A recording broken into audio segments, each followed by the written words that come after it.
রিমান্ডে প্রশ্ন করলেই কেন হাসতে থাকেন সাবেক আইনমন্ত্রী আনিসুল হক?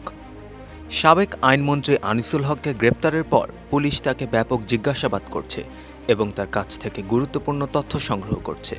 বর্তমানে তিনি রাজধানীর মিন্টো রোডে ঢাকা মহানগর গোয়েন্দা পুলিশের কার্যালয়ে 10 দিনের রিমান্ডে আছেন। জিজ্ঞাসাবাদের সময় যখন তাকে হত্যা মামলায় গ্রেপ্তারের কথা বলা হয়, তখন তিনি মুচকি হেসেছেন। তিনি তদন্ত কর্মকর্তাদের কাছে সুপ্রিম কোর্টের বর্তমান অবস্থা সম্পর্কে জানতে চান এবং কারা নতুন বিচারক হিসেবে নিয়োগ পেয়েছেন সেটিও জানতে আগ্রহ প্রকাশ করেন। সংশ্লিষ্ট সূত্রের মাধ্যমে এসব তথ্য জানা গেছে।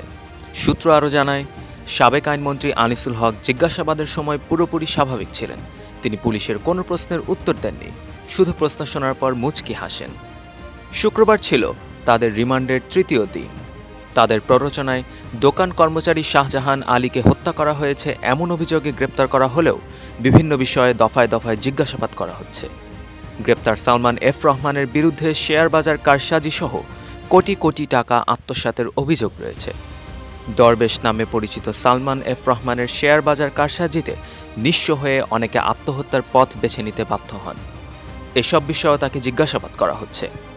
পাশাপাশি তার বিরুদ্ধে সময়ের সাথে ওঠা বিভিন্ন আর্থিক দুর্নীতির অভিযোগে মামলার প্রস্তুতি চলছে। এছাড়া কোটা সংস্কার আন্দোলন দমনে নির্বিচারে গুলি চালিয়ে ছাত্র জনতাকে হত্যার পরিকল্পনার পেছনে সরকার ও আইন শৃঙ্খলা বাহিনীর কারা জড়িত ছিল সে বিষয়েও সাবেক আইনমন্ত্রী আনিসুল হককে প্রশ্ন করা হচ্ছে। তাদের বিরুদ্ধে থাকা অভিযোগগুলো লিখিত আকারে উপস্থাপন করা হচ্ছে। তবে সালমান এফ রহমান ছোটবেলা থেকে পাকিস্তানে বড় হওয়ায় বাংলা পড়তে না পারায় আনিসুল হক তাকে অভিযোগগুলো পড়ে শোনান। সেই সময় সালমান এফ রহমান বলেন তিনি এসব বিষয়ে কিছুই জানেন না। গ্রেপ্তার সালমান ও আনিসুলকে ডিবির তত্ত্বাবধানে জিজ্ঞাসাবাদ করা হলেও এ বিষয়ে মুখ খুলতে রাজি হননি ডিএমপির অতিরিক্ত কমিশনার মোহাম্মদ আশরাফুজ্জামান। তিনি বলেন, এ বিষয়ে আমার কোনো বক্তব্য নেই। যদি কিছু বলার থাকে আমি আপনাদের দাওয়াত দিয়ে জানাবো।